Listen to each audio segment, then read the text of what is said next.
मोर प्रसन्न भाई को मोर गोटे प्रश्न जे सी बोधे ये निर्वाचन रो जो पराजयटा को हतोत्साह हो पड़ते एवं ओडिया लोकंकर निष्पत्तिटा को बोधे ग्रहण करि पारुना। गणतंत्र रे जनता हले मालिक ताको निष्पत्ति को तो ग्रहण करवा उचित। एबे प्रसन्न भाई भल कि जानी जो भली भाबरे गत निर्वाचन में केमती कणठेसा करथला टिकट दवाई कौ भली स्थिति उत्पन्न होता समस्ते जानते। जदि नवीन बाबू एते जनप्रिय लोकप्रिय से गत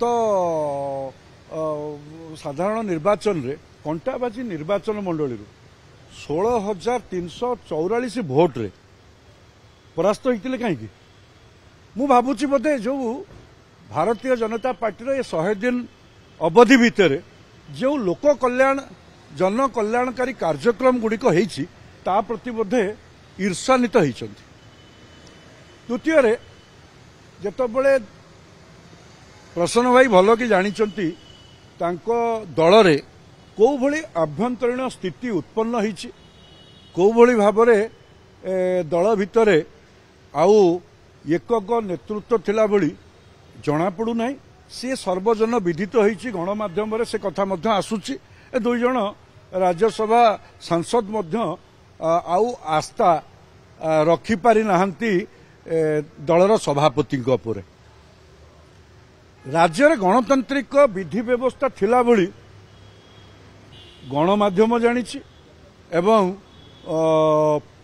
साधारण जनता मध्य देखिछन्ति कौ भली भाबरे एठी गणतांत्रिक व्यवस्था भूल लुंठित होइतिला। मंत्री माने कौ भली भाबरे मुख्यमंत्रींकर व्यवहार अतिष्ठ होइतिले किए देखा करि पारु नथिला। आउ जणे व्यक्ति जाई पेंडाल उपर एका रहउतिले टेंट भिडुतिले किए ट्राफिक काम करुला जनसाधारण जानिछन्।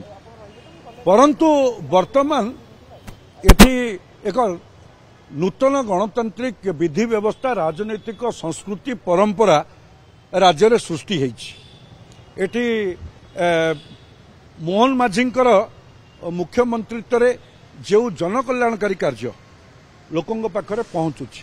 भारतीय जनता पार्टी गणतंत्र उपर गभीर आस्था स्थापन करे आउ जनता दरबार रे सबुबले जनता ओडिया लोकंकर स्वार्थ पई सबुबले लड़ाई करे आ जनता आशीर्वाद करिसंती।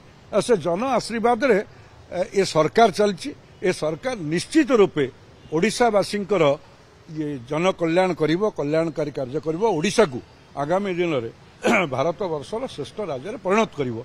ये आमर यशस्वी प्रधानमंत्री नरेंद्र मोदी जो विकसित भारतर कथा विकसित ओडिशार कथा अच्छी आकु संकल्प नहीं संकल्प पत्र आधार रे ओडिशार विकास करिवो।